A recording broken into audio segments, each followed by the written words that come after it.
बातमी आहे नाशिकमधून। नाशिकच्या सिडको परिसरामध्ये एका व्यक्तीने 3 ते 4 जणांवरती हल्ला केल्याची धक्कादायक घटना समोर आलेली आहे। हातात कोयता घेऊन परिसरात दहशत माजवण्याचा प्रयत्न केला गेलाय।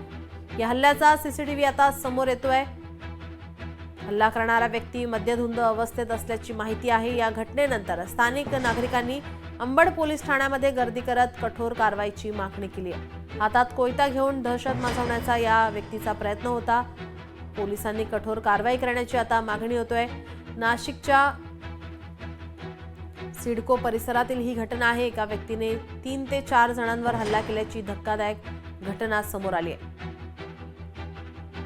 या हल्ल्याचा सीसीटीव्ही आता समोर आलेला आहे। हल्ला करणारा व्यक्ती हा मद्यधुंद अवस्थेत असल्याची माहिती आहे। या घटनेनंतर आता स्थानिक नागरिकांनी अंबड पोलीस ठाण्यात गर्दी केलेली आहे। कठोर कारवाईची मागणी करण्यात येते।